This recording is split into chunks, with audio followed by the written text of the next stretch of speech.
Good afternoon. We acknowledge that we are in the traditional lands of the Blackfoot Nations, which includes the Siksika, Piikani, and Kainai First Nations, as well as the Yethka, Nakota, Wiskautabay Nations of Chiniki, Bearspaw, Goodstoney, and the Tsuut'ina Nation. Calgary is also home to the Métis Nation of Alberta, including the Battle River Territory. We recognize and thank all First Nations, Métis, and Inuit peoples who have lived on and cared for this land for generations.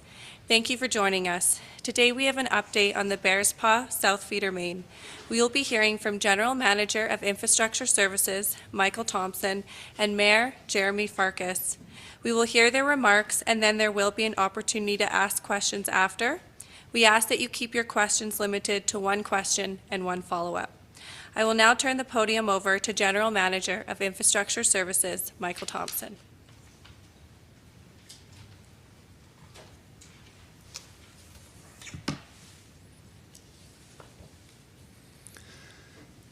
Good afternoon. I'm Michael Thompson, General Manager of Infrastructure Services.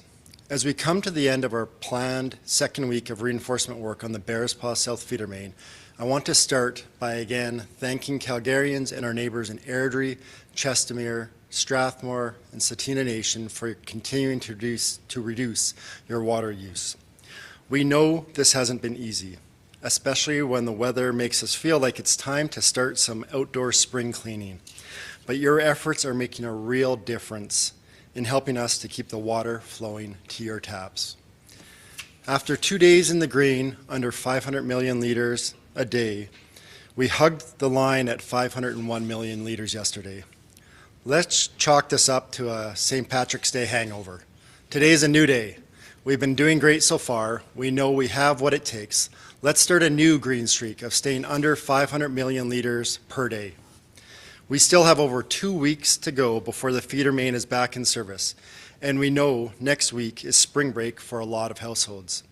We ask everyone to continue with your water saving, especially as your household routines might change next week. Staying in the green zone helps ensure as a community that we have enough water in our underground storage tanks to respond to unexpected issues or emergencies should they arise. As we aim to save 25 litres of water per person each day, we're asking you to take 3 simple actions.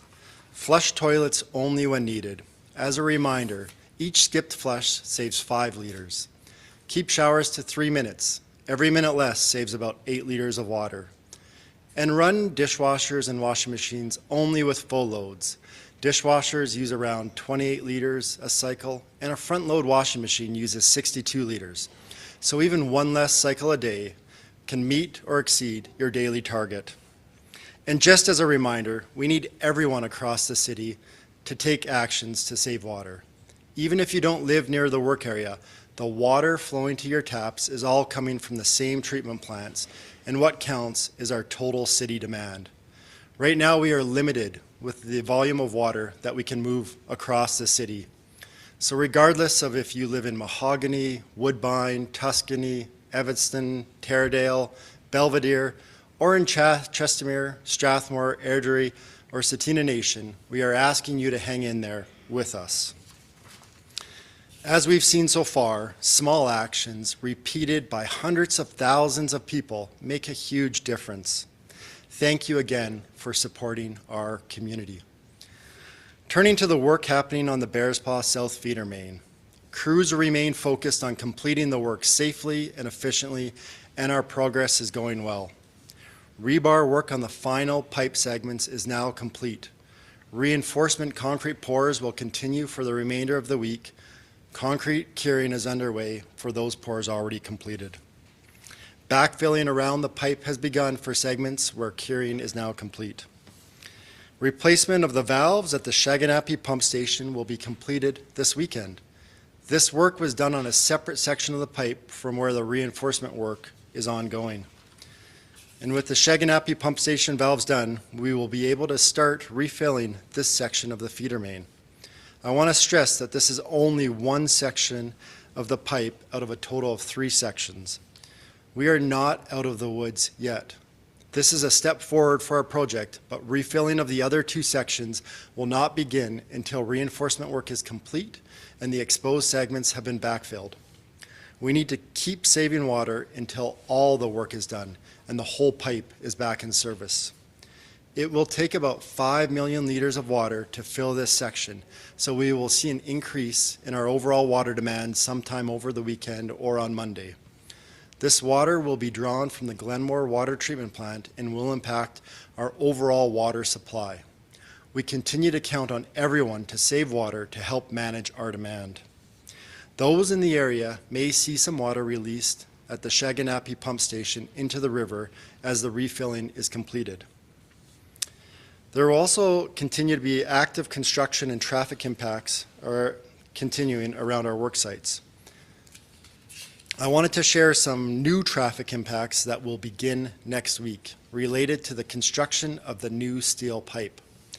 Starting on March 24th, we are beginning construction on the final microtunneling shaft on 16th Avenue at 44th Street. A construction work area will be set up in the parking lot on the south side of 16th Avenue and will remain there until the work is completed in December. There will be intermediate traffic impacts related to this work site. On March 24th and 25th, there will be a single eastbound closure on 16th Avenue Northwest in this area. And then beginning on April 1st for approximately 2 weeks, and then again in May and in June, both eastbound lanes on 16th Avenue Northwest will be closed in this area. A single lane of traffic will be maintained in both directions. We know this will impact traffic, and we thank you for your patience while we complete this work. The new steel pipe project is on schedule. These closures are required to make sure that we have the new pipe in operation in December of this year, so that we never have to think about the risk of this pipe to our community again. Please plan ahead, follow signage, and give crews the space to work safely. And we continue to be inspired by how people are saving water. Today I want to thank all the water heroes in Airdrie, Chestermere, Strathmore, and Setina Nation for stepping up during water restrictions. These communities play an important role in our water system, and their actions truly matter. We're seeing water saving in these communities that closely mirror Calgary's, and that's not by chance. Municipal leaders and staff have worked hard to get clear, timely information out, helping residents and businesses understand what was needed and why. But it's residents and business owners who are turning that guidance into action, from adjusting daily habits at home to making operational adjustments in their workplaces. They're doing their part to reduce water use. This level of collaboration across the region helps our shared water system during this critical period. Please keep sharing your tips, and if you have great water saving ideas at home, at work, or at school, be sure to tag the city on social media.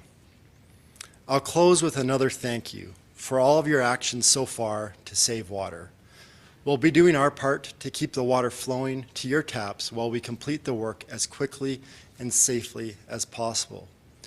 For the most up-to-date information, practical tips, and resources for residents and businesses, please visit calgary.ca/savewater. In addition to saving water, please continue to talk to your neighbors, your family, your friends, and your coworkers about the actions you are taking and help us spread the word. We need your help to get the word out regarding the importance of saving water across the city. We will continue to share progress updates daily on social media channels. And now I'll turn things over to Mayor Farkas.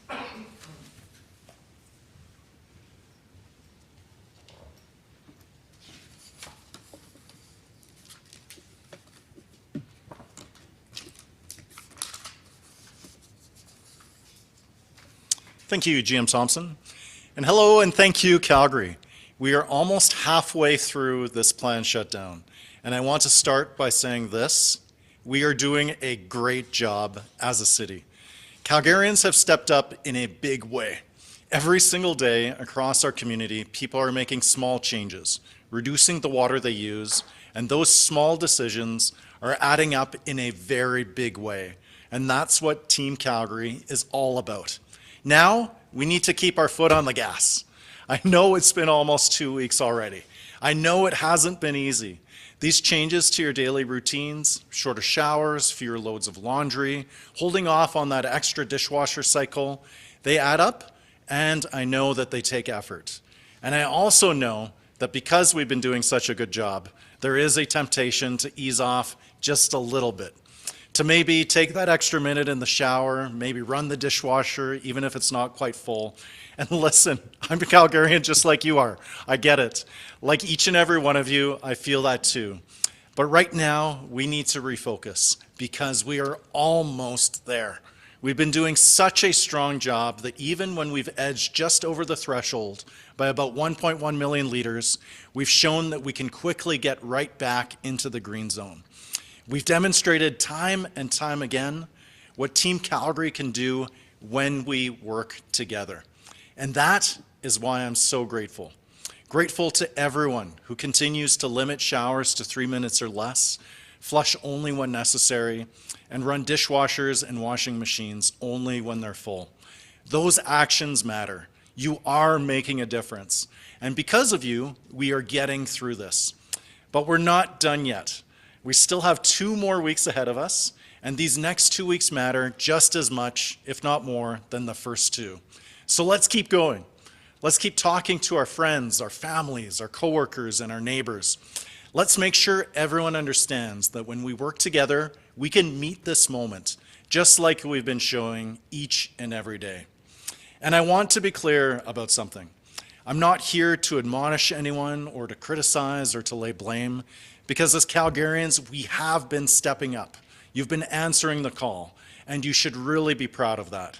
But we do have just a little bit longer to go, and we do have a little bit more work to do. Behind the scenes, our crews are working around the clock, day and night, in all conditions, advancing this work at a pace and with a level of precision that we have never, ever seen before. This is about more than just getting through the next 2 weeks. This is about fixing this problem for good, about reinforcing this critical piece of infrastructure so it can safely serve our city until the replacement line is fully built and in place, and about making sure Calgary is never in this position again. And we are making real progress toward that goal. So as we look ahead to the next 2 weeks, let's remember, let's continue to be water heroes. Let's continue to reduce our water use, and let's continue to show what Team Calgary can do when we come together. We're halfway there. Let's finish strong, and let's get this done. Thank you, and we'll be happy to answer your questions.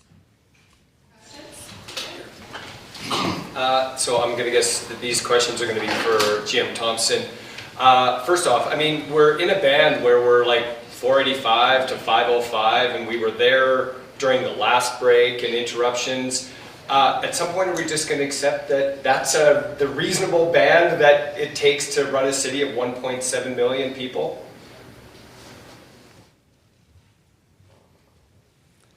Thanks. So the question really, how are we doing in that band right now and staying underneath 500 million litres? And is that where we need to be? And we need to be 500 million litres or under. And as the mayor said, we're almost halfway through these planned repairs. And there's 2 days out of the period so far where we've been just above that. And so we know Calgarians can do it. We know as Team Calgary and across the entire region, everyone is stepping up.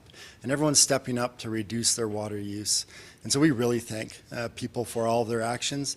That 500 million litre number, that's set by the amount of water that we can safely move across the city, what we need to be at, and Calgarians are answering the call. So I just have to thank Calgarians and thank everyone in the region for their work.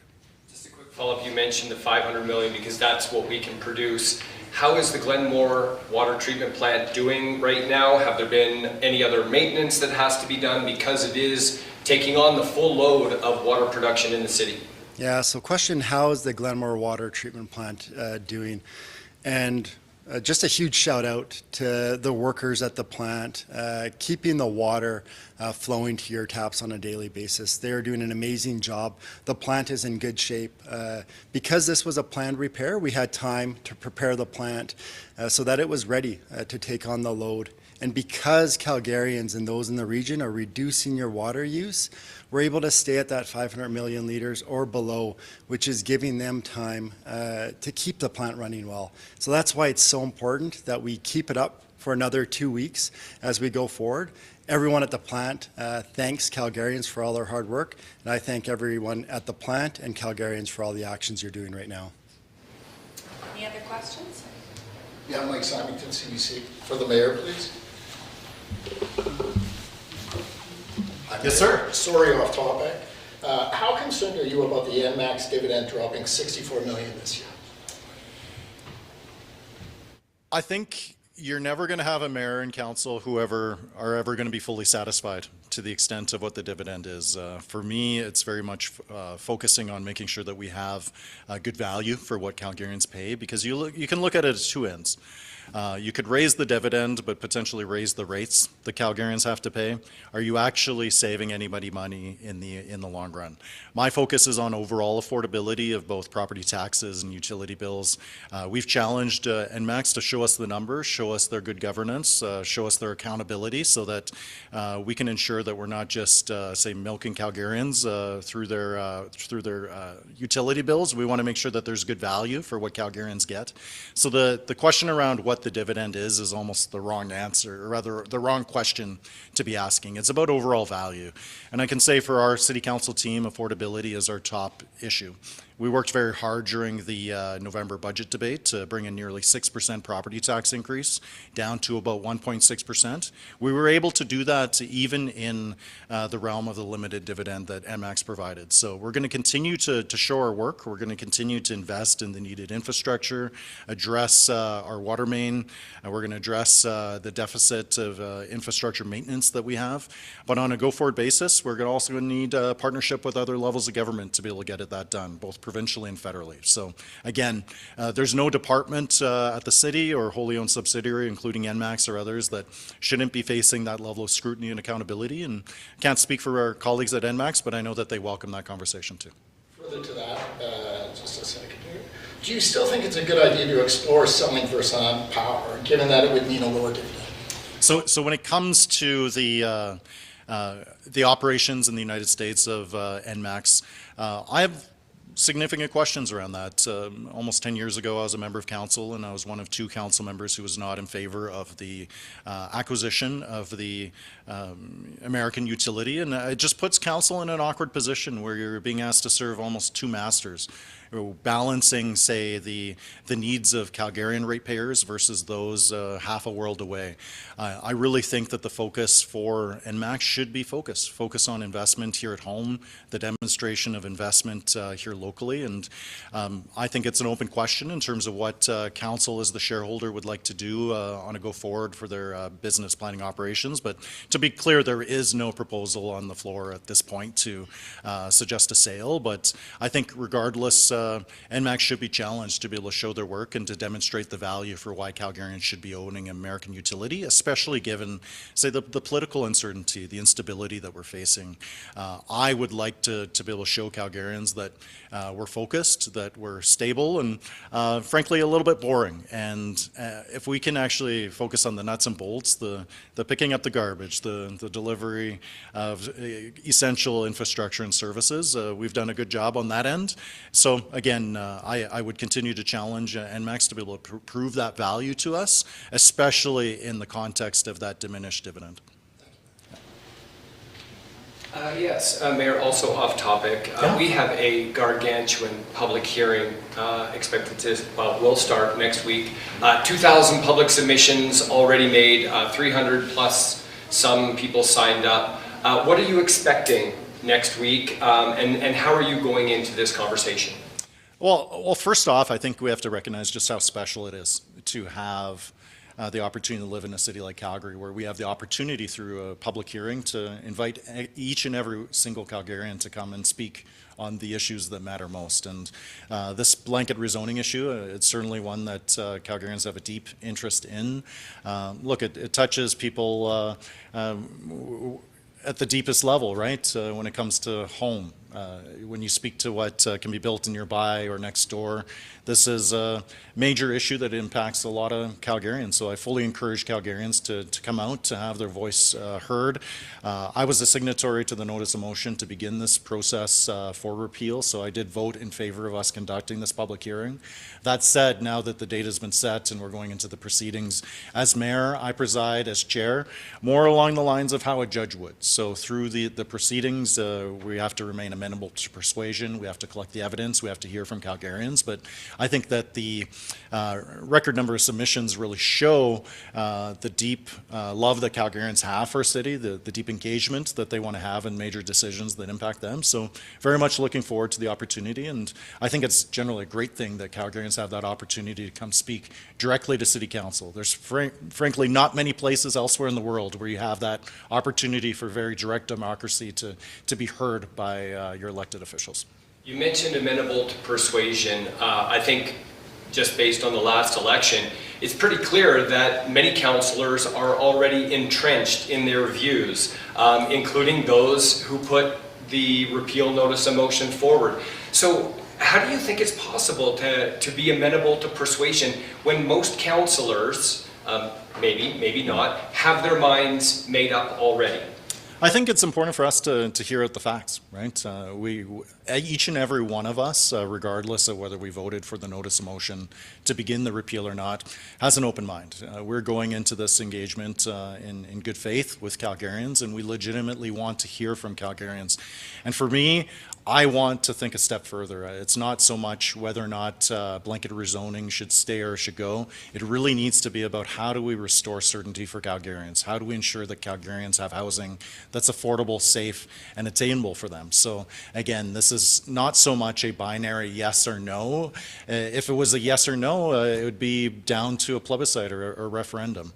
Well, I think that the value for this public hearing is for council members, including myself, to hear from Calgarians, to hear from our nonprofit sector as well as private sector in terms of how we can meet the moment for that housing challenge.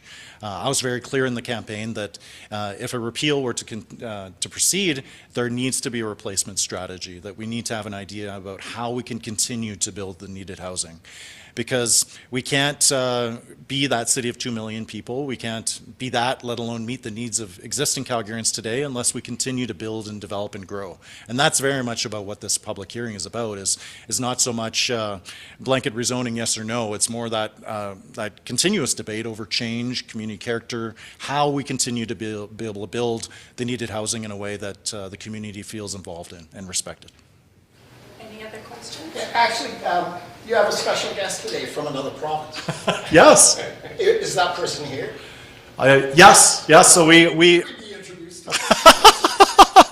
maybe at a future point. We want to stay tight today on the question. I believe that there's many media opportunities for that. But what I will say is it's been really great to be able to host the delegation from Quebec City.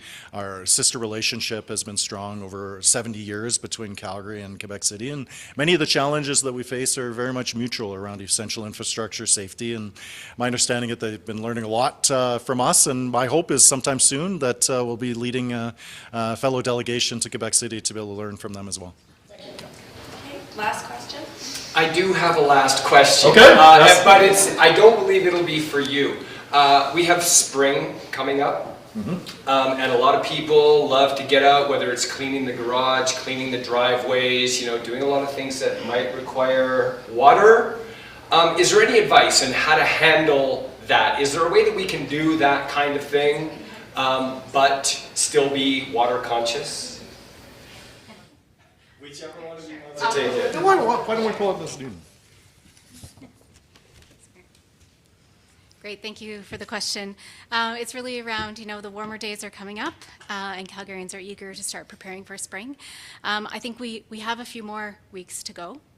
So I would encourage Calgarians to maybe hold off on some of those practices.